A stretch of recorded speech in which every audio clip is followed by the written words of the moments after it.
ফুলকপি মাছের পাতলা ঝোল কিন্তু খেতে দুর্দান্ত লাগে, তাই না?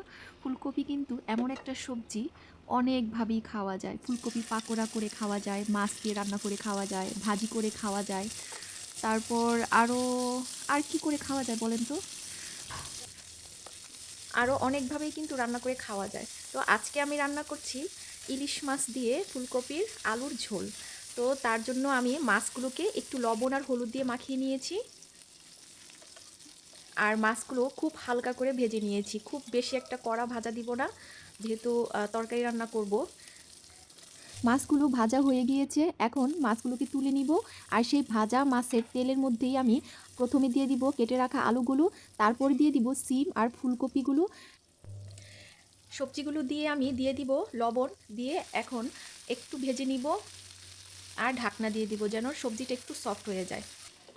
ঢাকনা তুলে দিয়ে দিব সামান্য একটু হলুদ, খুব বেশি একটা হলুদ দিব না। এখন আবার ঢেকে দিব, ঢেকে আমি কিছুক্ষণ এভাবে ভেজে নিব সবজিগুলোকে। ফুলকপি আলু সিম এভাবে ভেজে রান্না করলে কিন্তু তরকারির স্বাদ অনেক বেড়ে যায়, যার কারণে আমি একটু ভেজে নিলাম। অনেক সময় কষিয়েও রান্না করি। তো আমার কিন্তু ফুলকপি সিম ভাজা হয়ে গিয়েছে, এখন নামিয়ে নিব। এখন তরকারিটা রান্না করার জন্য চুলে একটি হাঁড়ি বসিয়ে দিলাম আর দিয়ে দিলাম পর্যাপ্ত পরিমাণের তেল। তেল দিয়ে দিলাম পেঁয়াজ কুচানো। এখন একটু পেঁয়াজটা ভেজে নিব, ভেজে দিয়ে দিব সামান্য পানি মশলা কষানোর জন্য। আর পেঁয়াজটা কিন্তু একটু লাল করে ভেজে নিয়েছি।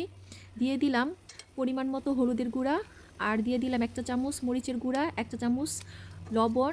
এখন দিয়ে দিব আদা রসুন জিরা একসাথে ব্লেন্ডার করা 1 চা চামচ, দিয়ে ভালো করে কষিয়ে দিয়ে দিব কাঁচামরিচ ফালি করা। তারপর ভালো করে মশলাটা কষিয়ে দিয়ে দিব সেই ভেজে রাখা আলু ফুলকপি সিম, দিয়ে আরেকটু পানি দিয়ে দিব, দিয়ে তারপর আমি ঢেকে দিব। ঢেকে তরকারিটাকে ভালো করে কষাবো যেন ফুলকপির মধ্যে মশলাটা ভালো করে ঢুকে যায়, তার জন্য। তারপরে দিয়ে দিব কেটে রাখা দুটো টমেটো।